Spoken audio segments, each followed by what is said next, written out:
that caught me by surprise, man, that has went viral. So Caitlin Clark dropped the interview with the Chinese content creator, I believe.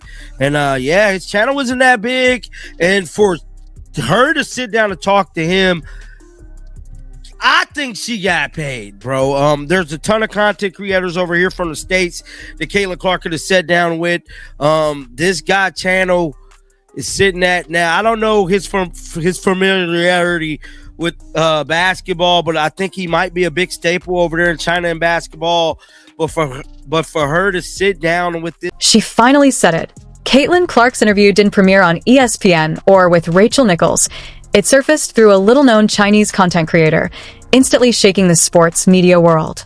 By skipping every major U.S. outlet, the move raised serious questions about power, narrative control, and the rise of athlete-driven global platforms. No leaks, no warning, and complete silence from official media channels. That quiet only made the message louder, forcing fans and analysts alike to question what this bold decision means for the WNBA, its biggest star, and the future of traditional sports media. Rachel Domina is the biggest one, and for her not to get like this type of interview is shocking to me, you know. But whatever, to each his own. But Caitlin Clark talked about some things in this interview that has made headlines. I have not seen this whole thing in its entirety. We finna watch it here on the channel. We're not finna watch the whole thing. I think it's 20 minutes long here, but yeah, we're not finna watch this whole thing. But I definitely wanted to watch this thing here with you guys and check it out, man. So let's jump right into it. Now I will be stopped. Whispers spread almost immediately.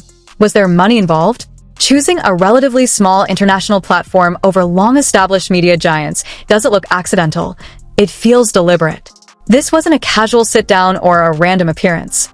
It was a calculated, independent move that hints at deeper financial and strategic motives. If true, it signals a shift in how superstar athletes control, package, and profit from their own narratives. Now the WNBA and even Adam Silver are facing a new reality, one where players can directly monetize their global influence outside traditional league media deals, sending shockwaves through the entire sports industry. A winner. What happened? They killed the lights on How did they get Shoot the lights off. That's right. I like that. What is this? Sounds like the generator maybe went off. This beat Two is, shooters out here. We shoot up. let me see if I can get it without the beat. Let's listen. Myself. So that's probably when I felt the most challenge, is when I would, whether it was a hard workout or a bad game or something like that. I feel like you find ways to challenge. Like, basketball is a little bit challenging for you, or you're born to be a winner, you never feel like that. That's a great question. Honestly, I feel like there's obviously a lot of challenging moments throughout my. The silence toward major U.S. sports journalists was impossible to miss, especially the absence of figures like Rachel Domina, widely regarded as one of the most influential voices in women's basketball.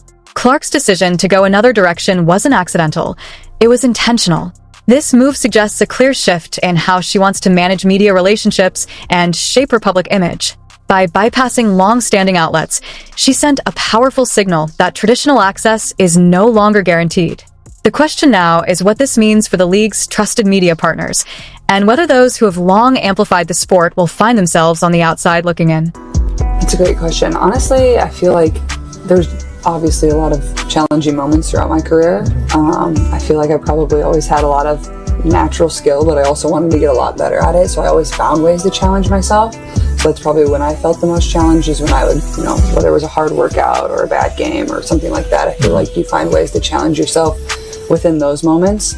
But I would probably say I always kind of had a natural skill for it and just a knack for basketball, but I also really loved it and wanted to get better at it. Got you. So mostly you are born to be a winner. I guess we can say that. 之所以我们聊天的地点会停电，是因为我们的对话。 You feel like The original commentator called the interview choice spooky, and that reaction speaks volumes about just how unconventional it was. The discomfort comes from the unknown, from breaking away from the established playbook that usually governs athlete media relations. It forces difficult questions into the spotlight. Who truly controls the narrative? Who stands to gain? And whether the league maintains enough oversight when its biggest star makes such a powerful independent move.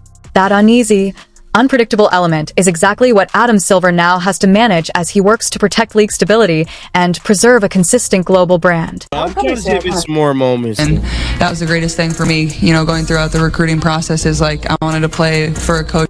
He did a research on it, so I'm gonna do the breakdown and introduction for all of them. All right, I love it. 没错，所以我做了刚刚的这个广告解析。 It's really hard to watch 以及 this, guys. NCAA It was a quick transition coming from college to the professional life, but you kind of figure it out. And I love being here in Indianapolis, and the state of Indiana loves basketball probably more than most places. So I think that's really special. And I think there's a lot of many exciting years ahead. So, which aspect of your game? Clark's mention of an upcoming trip to China, paired with her stated goal of inspiring young boys and girls there, was far from casual. It was a direct declaration of global ambition. This interview wasn't designed solely for her current fan base.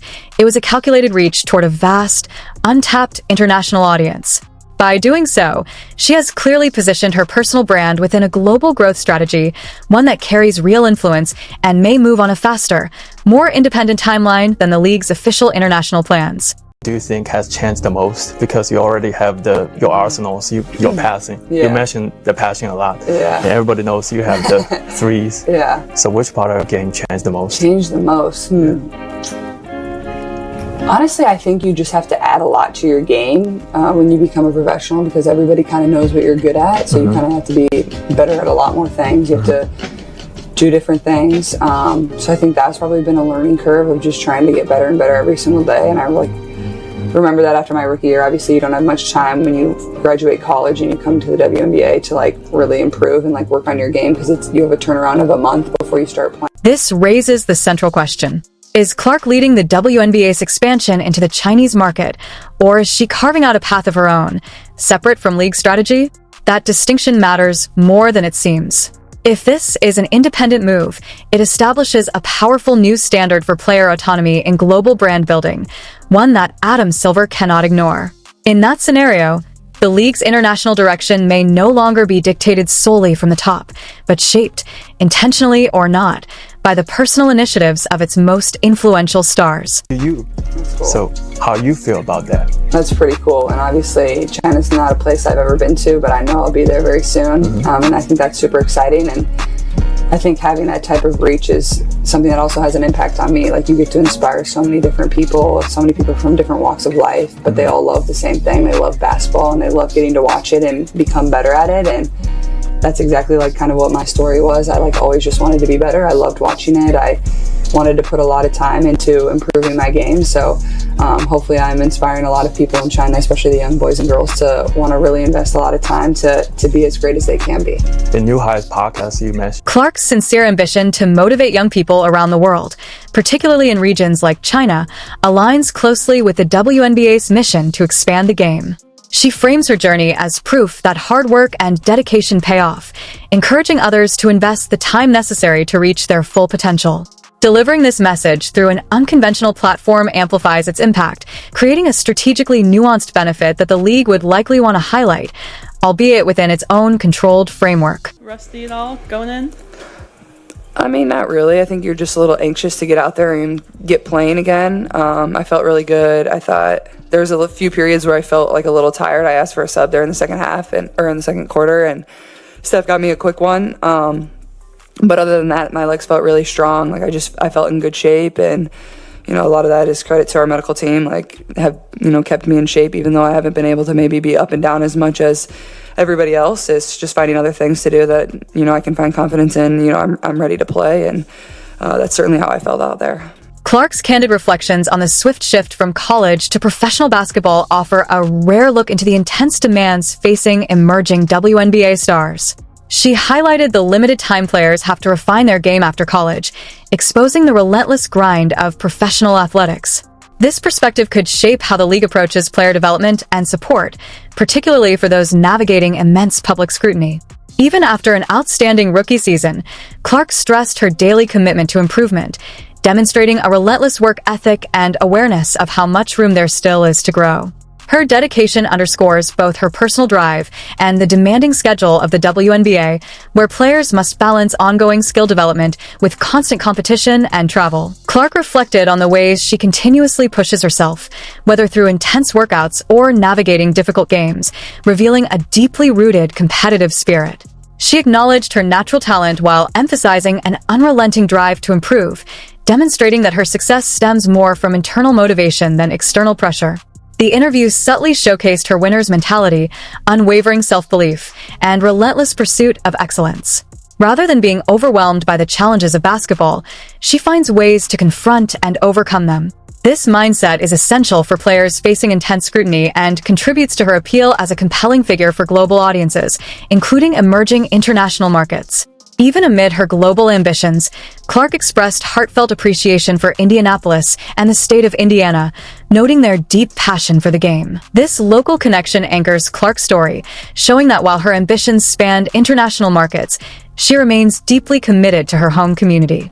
The contrast humanizes her journey and highlights her appreciation for those who support her closest to home.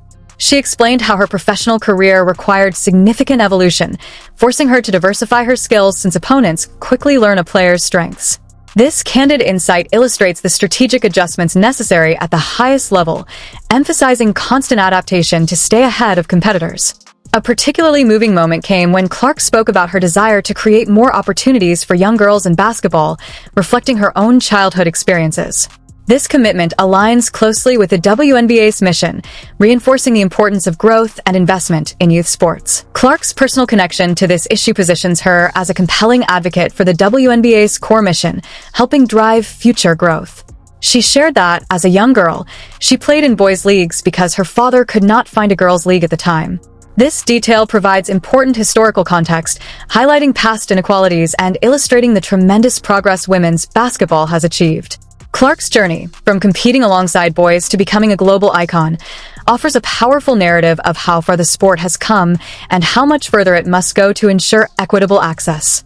Her story embodies the WNBA's mission of growth and empowerment, demonstrating the league's potential to inspire millions and create unprecedented opportunities for female athletes worldwide. Clark's personal journey stands as a powerful testament to the WNBA's influence, elevating her beyond athlete status to a living symbol of the league's evolving legacy and global aspirations. The surprise expressed by commentators over the interview going viral through an unconventional international outlet highlights the truly organic and worldwide reach of her impact. This was not a manufactured media event. It spread naturally across languages and borders, confirming her unprecedented influence. Such unscripted virality introduces new challenges for centralized control and league messaging. For Adam Silver, this scenario presents a complex dilemma. How does the WNBA manage a superstar whose global appeal and independent media strategy may extend beyond traditional league oversight? It requires a careful balance between supporting individual brand growth and preserving the league's overarching strategy and partnerships. The ramifications for future player contracts and media rights are profound. Clark's independently viral interview carries enormous brand significance, showcasing a player's unprecedented ability to shape league narratives and engage international audiences on a massive scale. Adam Silver must carefully balance the advantages of this organic, player-driven virality against the league's need for centralized brand management and established media partnerships. This interview marks a new era in athlete influence. It is about far more than Caitlin Clark. It represents a pivotal moment for the WNBA, compelling the league to confront evolving player agency, global strategy, and media engagement. Traditional guidelines no longer apply when a star wields this level of independent power. The league's future, its international expansion, and its relationships with its most valuable players may be fundamentally influenced by the ripple effects of this single, unexpected viral event.